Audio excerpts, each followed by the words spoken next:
Hello friends, और ये उस वक्त की बात है जब 5 टेरेस्ट्रियल प्लैनेट्स हुआ करते थे अराउंड 5 to 6 बिलियन साल पहले, जब हमारा नीला हरा ग्रह का कोई नामो निशान नहीं था, जब सिर्फ मर्क्यूरी, वीनस, रॉ अर्थ और थिया हुआ करते थे।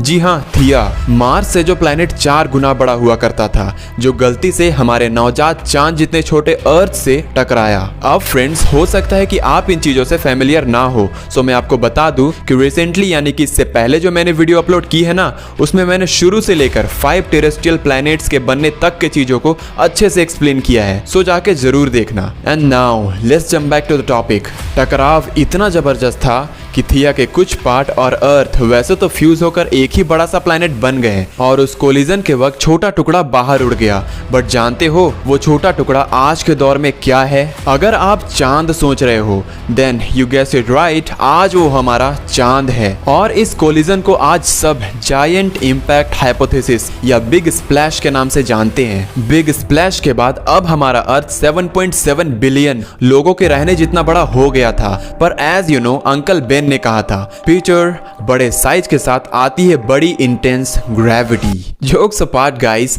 तो हुआ यूं कि बड़े प्लैनेट की बढ़ी हुई ग्रेविटी ने आसपास के एस्ट्रॉइड को अर्थ के तरफ अट्रैक्ट करना शुरू कर दिया।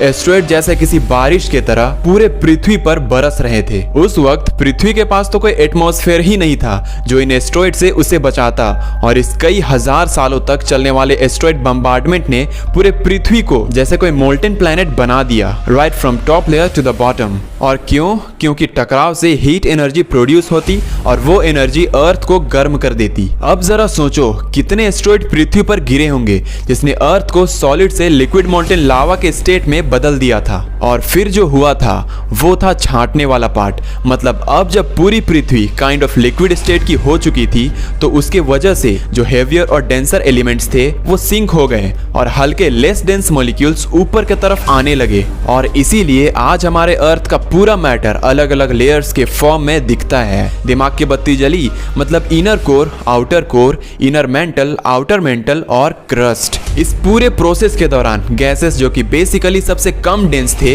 वो क्रस्ट से भी ऊपर उठे और उन्होंने बनाया हम जैसे जीवों को पनपने के लिए रिक्वायर्ड इन्वायरमेंटल कंडीशन। यानी कि उन गैसेस ने मिलकर बनाया अर्थ के अराउंड एटमॉस्फेयर का एक शील्ड। पर ऐसी जलती हुई पृथ्वी और उसके टॉक्सिक फ्यूल से बना एटमॉस्फेयर अभी भी लाइफ को पालने लायक नहीं बना था। इसीलिए उसे कुछ और देर लाइफ की डिलीवरी को डिले करना पड़ा। कुछ अच्छे खासे सालों बाद जब स्पेस में एस्ट्रॉइड्स कम हुए, जब एस्ट्रॉइड बम्बार्डमेंट पूरी तरह से रुक गया और जब अर्थ का टेम्परेचर भी धीरे धीरे कम होने लगा, तब लाइफ को पैदा होने का मौका मिल गया। पर ये हुआ कैसे? सो फ्रेंड्स, एटमॉस्फेयर में मौजूद सल्फेट्स, हाइड्रोकार्बन और अन्य गैसेस के रिएक्शन ने पानी तो बना के रखा था, पर वो इंटेंस हीट के वजह से अब तक वेपर्स के फॉर्म में एटमॉस्फेयर में ही फ्लोट हो रहा था। और जब अपनी पृथ्वी पूरी तरह अच्छे से ठंडी हुई, तब जाके उन वेपर्स को कंडेंस होने का मौका मिला और फाइनली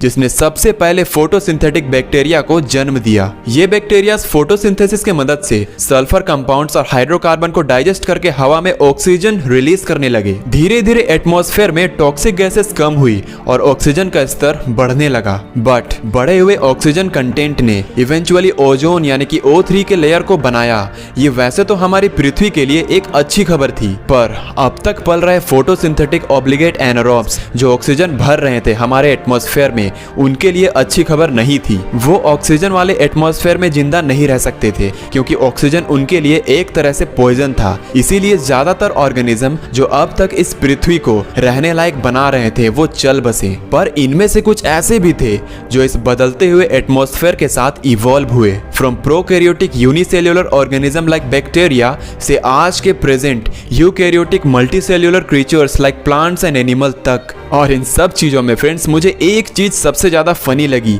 कि ऑलमोस्ट 5 बिलियन ईयर्स लग गए पृथ्वी को लाइफ पालने लायक बनने में, और बस 5 दशकों में हमने उसे बर्बाद करके ना रहने लायक बना दिया। Just think about it guys. So video कैसी लगी कमेंट जरूर करना। साथ साथ अगर वीडियो से कुछ भी नया सीखने को मिला हो तो ब्रूस वर्ल्ड चैनल को सब्सक्राइब, साथ साथ बेल नोटिफिकेशन भी ऑन जरूर कर लेना ताकि आने वाली कोई भी अपडेट्स आप तक सबसे पहले पहुंचे। Thank you.